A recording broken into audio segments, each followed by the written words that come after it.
Hi guys, so in today's video we're going to be talking about Jamaica's Eye.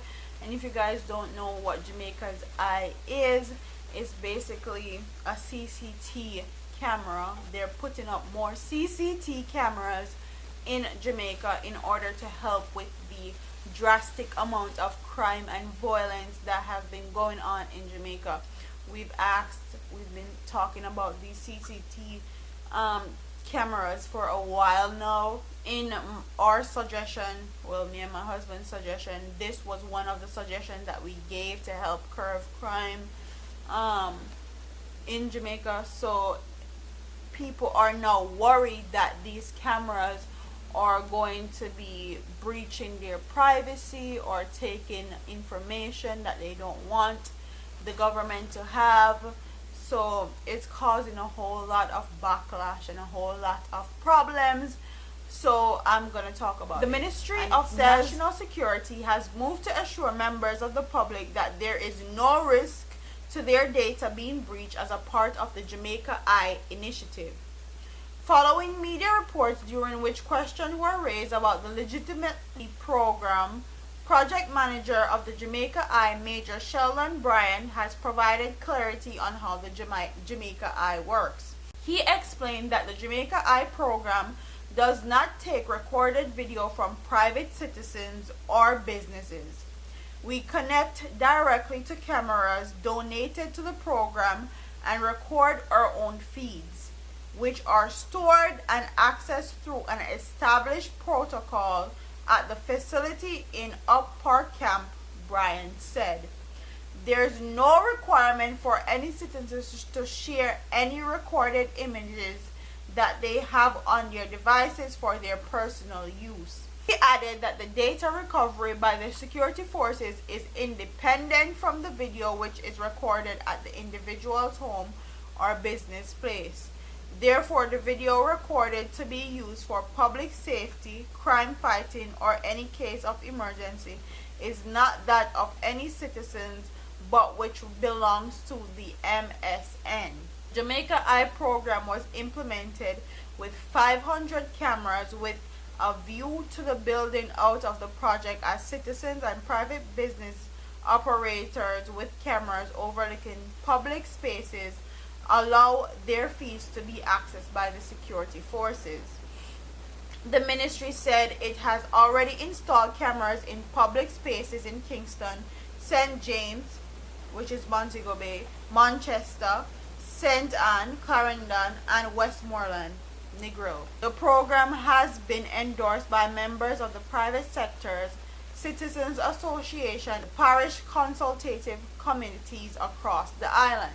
So basically they're saying that your personal information on your personal devices are not going to be in the hands of the security forces or in the hands of the government. Basically what they're videoing is public places, so public roadways, anything that is public. They're not going to be videoing your businesses, videoing your homes or anything like that. So your roads, supermarket, around the school, public places. Just like in the United States, they have cameras in public places and they have cameras at stoplights and stuff like that. It's just the same thing in Jamaica, and quite frankly I feel like this is a move in the right direction. We've been asking for them to get CCTVs for the longest, and for them to actually put this in Jamaica is a step in the right direction, because too many crimes and violence are still happening, but were happening in Jamaica, and then they didn't have any person of interest. They didn't know what happened. They were just guesstimating. With these cameras being implemented now, we have a better possibility of figuring out stuff and figuring out who did stuff, especially if it happened in a public places, because people at Jamaica was rolling up on people in traffic and shooting them, murdering them. So if you roll up on somebody at Jamaica on stoplight or in traffic and kill them, a CCTV is going to pick you up and pick you up on that camera and take your license plate, take a picture of your video, everything that occurred in that settings, and the security forces are going to have it, and they can actually put away people using that video and that footage that they got from the CCTV.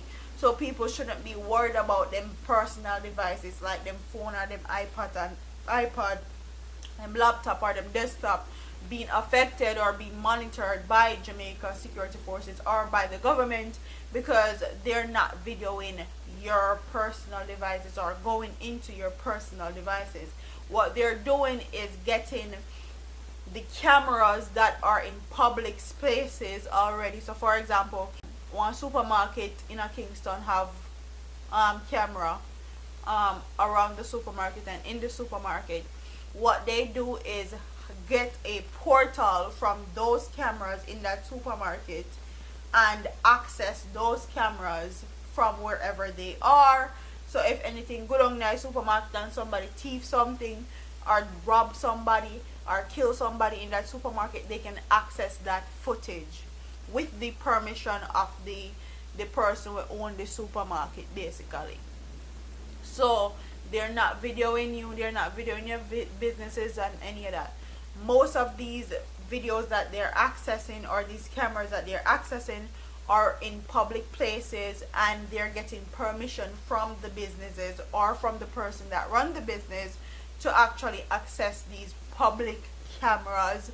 And this is going to help with crime and the crime rate in Jamaica. So comment in the comment section and tell me if you think that your data is actually really being protected, or you think that they're just saying that so people won't worry and people won't question them.